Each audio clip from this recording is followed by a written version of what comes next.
सो hey guys, ये है steroids के साइड इफ़ेक्ट्स का एपिसोड नंबर 6।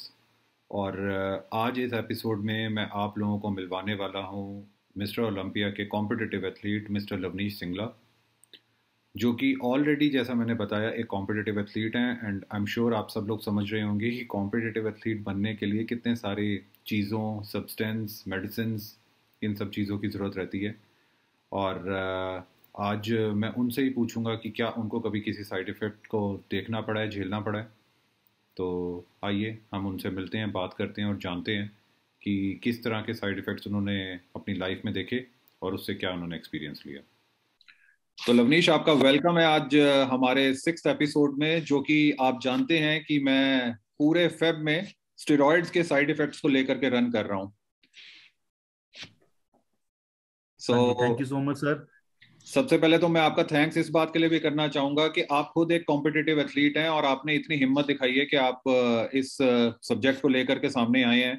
और आज आप एग्री भी हो गए हैं कि आप अपने पास्ट जितने आपके पास में एक्सपीरियंस रहे हैं स्टेरॉइड्स को लेकर के, वो हमारे व्यूअर्स के साथ में शेयर करना चाहते हैं। हाँ जी, हाँ जी, थैंक यू। तो लवनीश, बताइए, आई मीन जितना हम लोग जानते हैं, लास्ट आपकी जो विनिंग रही है वो तो एमेचर ओलंपिया मुंबई में आपने ब्रॉन्ज मेडल विन किया था। हाँ जी। तो ये तो हुई बात कि आप बिल्कुल अब प्रो बन चुके हैं, ओलंपिया लेवल पर भी आप पहुंच चुके हैं, स्टेज तक जा चुके हैं।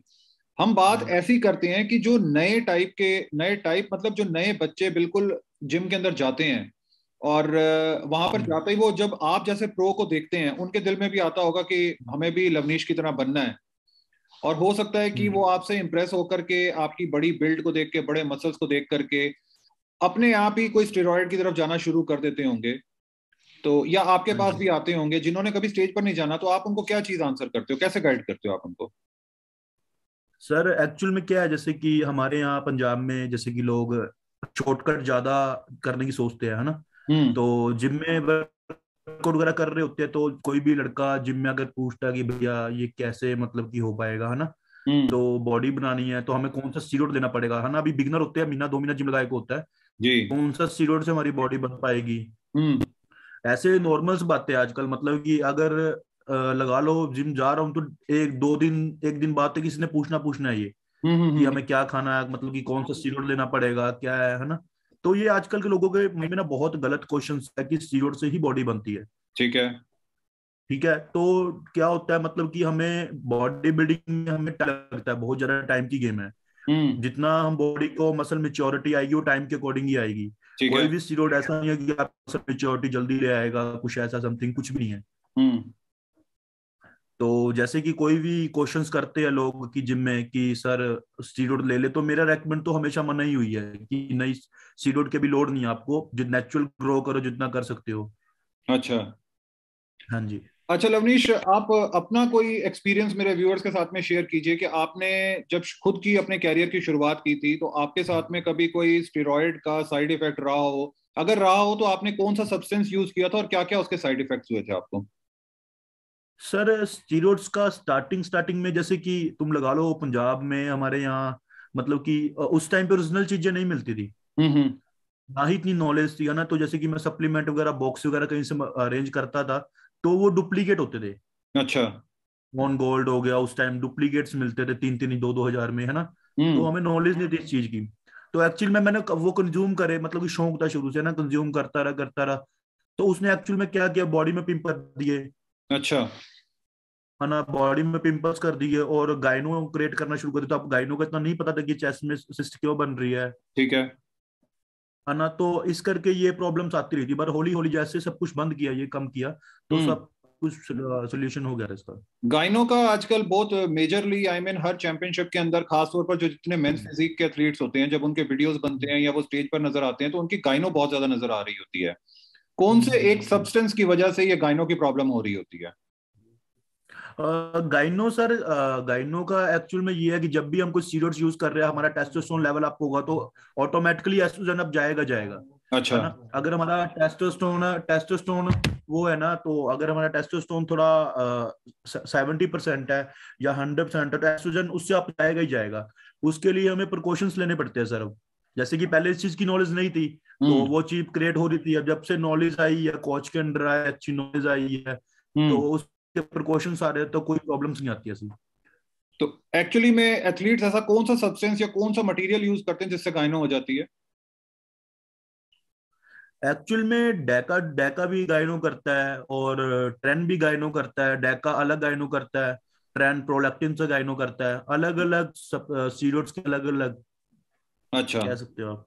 ओके। हाँ। तो आप कह रहे हो कि कोच के अंडर मतलब अगर हम ट्रेनिंग लें तो ये सारी प्रॉब्लम्स नहीं हाँ होंगी? Definitely sir. एक्चुअल में क्या है कि अगर हम किसी प्रोफेशनल किसी अच्छे कोच के अंदर ट्रेनिंग लेंगे तो हम इन साइड इफेक्ट से बच सकते हैं, है ना।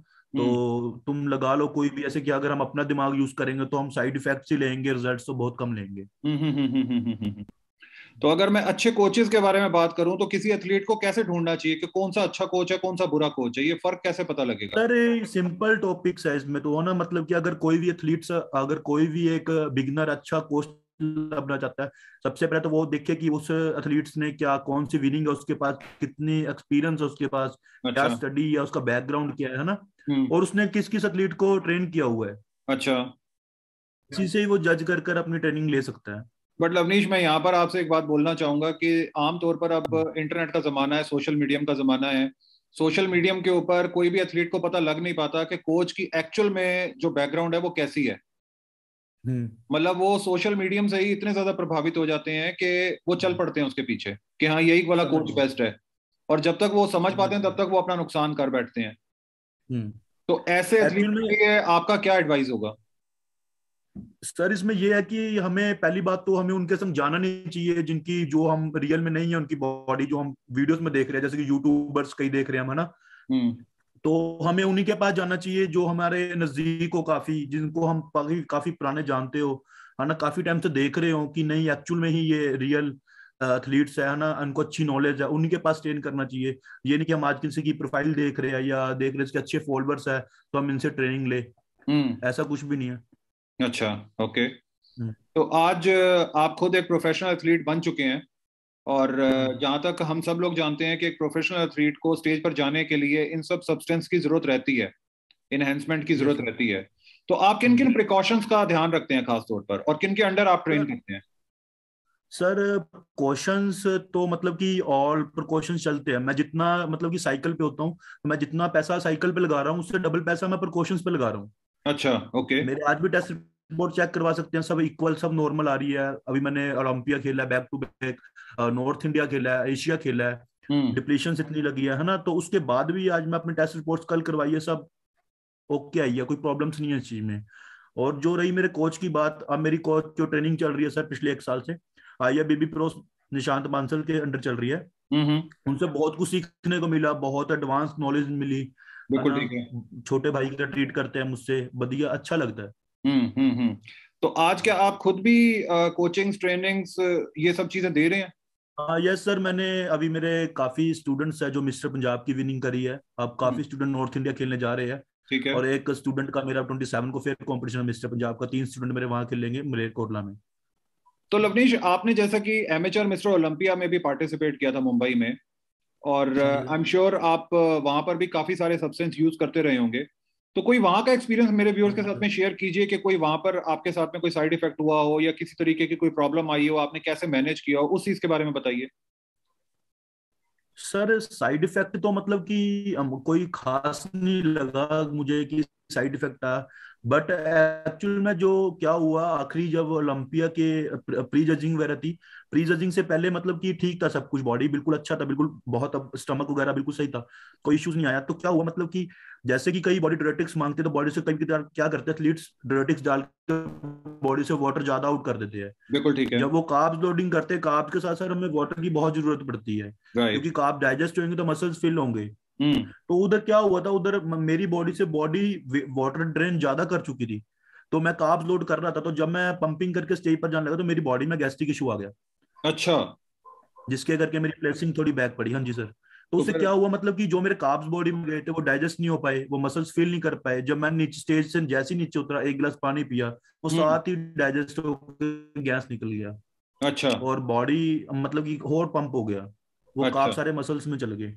यानी वो एक आपके यस सर। लर्निंग एक्सपीरियंस रहा है वो भी। और इस और खास, हाँ वो एक्सपीरियंस रहा मेरा कि जब मैं उसके बाद नेक्स्ट स्टेज खेली, एशिया की उसमें मेरी कंडीशन आप देख सकते हैं, ओलंपिया से भी बेस्ट कंडीशन थी। शायद वो कंडीशन ओलंपिया में लेकर जाता तो और भी अच्छी प्लेसिंग लेकर आता। बट एक्सपीरियंस बहुत मैटर करता है सर, है ना। बिल्कुल ठीक। तो उसके जब वो स्टेज मैंने खेल लिया, उसकी लोडिंग वगैरह करी है, तो वाटर टेक करता रहा साथ साथ। वाटर बंद ही नहीं किया हमने। मेरे कोच की वर्डिंग थी वाटर नहीं बंद करना, वाटर सिप सिप कर ही है ना। वाटर भर करता रहा, तो बॉडी तुम देखोगे वहां पर भी कोई बॉडी में ऐसा नहीं है कि बॉडी फुलनेस नहीं है, कुछ नहीं है, वो बहुत अलग लेवल की बॉडी थी। All right. मेरी ठीक है। लाइफ की सबसे अच्छी जो मुझे फॉर्म लगी है, मेरी मिस्टर एशिया की लगी थी सर। ओके। ओके। अच्छा, तो लवनीश मैं आपसे एक क्वेश्चन और लेना चाहूंगा कि आपके हिसाब से किसी प्रोफेशनल एथलीट को भी, अब मैं बिगिनर की बात नहीं कर रहा, मैं प्रोफेशनल एथलीट की बात कर रहा हूं, आपके खुद के एक्सपीरियंस के बेसिस पर किसी प्रोफेशनल एथलीट को भी ऐसा कौन सा सब्सटेंस है जिससे बच के रहना चाहिए, या वो प्रॉपर एकदम गाइडेंस में ही लेना चाहिए, अपनी मनमर्जी से नहीं लगा लेना चाहिए? सर वैसे देखा जाए तो हमें हर एक सब्सटेंस जो भी है, हर एक स्टीरॉइड्स है, हमें किसी के अंडर ही लेना चाहिए। अच्छा। किसी को नहीं लेना चाहिए। कोई टेस्ट भी यूज कर रहा है तो हम उसकी ओवरडोज करी जाए, है ना। हम्म। तो हमें हर एक चीज ना अपने कोच के अंडर करनी चाहिए, तो इसी से हम बच सकते हैं। All right. So thank you so much Lavnish, आज मेरे और मेरे व्यूअर्स के साथ में बात करने के लिए। आपने इतनी इंपॉर्टेंट इंफॉर्मेशन हम लोगों के साथ में शेयर की। आप मेरे व्यूअर्स को अगर कोई मैसेज देना चाहेंगे तो प्लीज बोलिए। हाँ जी सर, मैं व्यूअर्स को यही मैसेज देना चाहूंगा, किसी के कहने पर या किसी के देखने पर, बॉडी देखकर कभी कोई भी चीज यूज ना करो। हमेशा सबसे पहले अपने आप को देखो, फाइनेंशियली देखो कि ये स्पोर्ट बहुत महंगा है, बहुत कॉस्टली है। सबसे पहले फाइनेंशियली वर्क करो, उसके बाद इस गेम में आओ। और हमें स्टीरियोड्स पे तभी जाना चाहिए जब हम किसी अच्छे लेवल पे अचीवमेंट कर चुके हैं ना, या करनी है। तो अगर तुम सोच रहे हो फिटनेस के लिए हमें स्टीरियोड्स वगैरह यूज करनी है, तो मेरे अकॉर्डिंग तो नहीं करनी चाहिए। हम नेचुरल भी बहुत अच्छी बॉडी बना सकते हैं। ठीक बात है। बस सर यही मैसेज है मेरा। हाँ जी। So thank you so much Lavneesh. और जाते जाते अब आप ये बताते जाइए कि अब नेक्स्ट हम आपको कब स्टेज पर देख पाएंगे और कौन सी चैंपियनशिप होगी? सर नेक्स्ट स्टेज पर जरूर देखेंगे, रोड टू शेरू क्लासिक। अब वो अच्छा। देखो, और मैं एमेच्योर ओलंपिया जून में compete करूंगा, पर वो नहीं बताऊंगा कहाँ, इंडिया में करूंगा बाहर करूंगा। अच्छा, वो अभी साइलेंट ही है। तो वो पर सब जून में compete करूंगा। मतलब वो हम सबके लिए सरप्राइज रहेगा। सरप्राइज रहेगा वो। इस चलो। बार जो कंडीशन लेकर आऊंगा पूरी टॉप नॉच लेकर आऊंगा। All right. प्रेप शुरू कर दिया मतलब, हाँ। Thank you so much Lavnish, आपको वेरी बेस्ट ऑफ लक है आपके आने वाली चैंपियनशिप के लिए। एंड आई एम श्योर आप थैंक यू सर। इस बार और भी बड़ा मेडल विन करके लेके आएंगे। Definitely sir. Thank you so much. Okay, thank you sir, thank you. Bye bye.